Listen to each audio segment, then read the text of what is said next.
Երեկվանից սկսած տարածաշրջան են երթափանցել հյուսիսից քամի, որի արդյունքում տեսանելիորեն նաև մեր տվիչների 181 տվիչները ցույց են տալիս, որ օդի որակի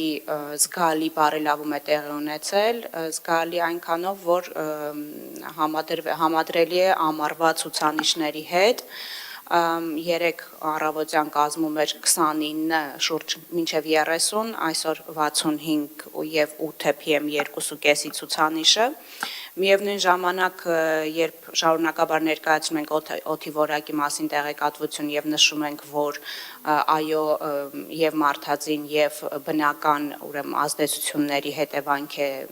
տիրող իրավիճակը, նշեմ, որ առաջիկա ավագանու նիստով, այսինքն չենք միայն բավարարվում նրանով, որ կա ցիկլոն կամ անտիցիկլոն, ավագանու նիստով երկու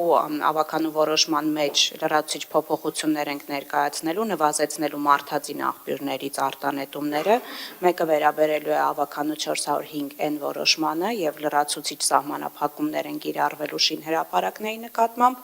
և երկրորդը 48N ավագանու որոշման մեջ լրացուցիչ փոփոխություններ են, դա պարտադիր բարեկարգման նորմերն են, որոնք կիրառելի ենք դարձնելու նաև հանքավայրերի վերաբերյալ։ Շնորհակալություն Տիկին Հայկազյան, այսինքն պարոն Խոջյան, դուք քաղաքում շինարարությունը չեք կանգնեցրել, չէ՞։ Ոչ։ Պարոն Հարությունյան, դուք քաղաքում ավտոմեքենաները բոլորը չեք արգելել, չէ՞։ Ոչ։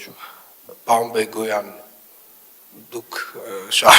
շարունակում եք ձեր ծրագրերը և դժվար թե հազարավոր հեկտարներով կանաչապատ նոր տարածք ստեղծած լինեք քաղաքում։ Շատ լավ, հարգելի գործընկերներ, սիրելի երևանցիներ, իրականում օդի որակի խնդիրը Երևան քաղաքում մեծապես պայմանավորված է օդի ինվերսիայով, բնակլիմայական պայմաններով և մեր աշխարհագրական դիրքով, բայց ինչպես ճիշտ Տիկին Հայկազյանը նշում է, մենք ունենք որոշակի լծակներ, թեկուզ շատ փոքր չափով, բայց ազդելու օդի որակի վրա և այդ առումով ամբողջապես այն աշխատանքները, որոնք որ արվում են, կարծում եմ, իրենք որոշակի ազդեցություն թողնելու են, բայց ինչ վերաբերում է գլոբալ փոփոխություններին, մենք այնուամենայնիվ պետք է շարունակաբար դիտարկենք մեծ ծավալով կանաչապատման աշխատանքները Երևան քաղաքից դուրս, որպեսզի կարողանանք թեկուզ որոշակի պատնեշ ստեղծել այն քամիների համար, որոնք որ բերում են այդ սմոգը, այդ օդը դեպի քաղաք, շատ դժվար բան եմ ասում, բայց կարծում եմ իրագործելի բան է և այդ ուղղությամբ պետք է աշխատենք։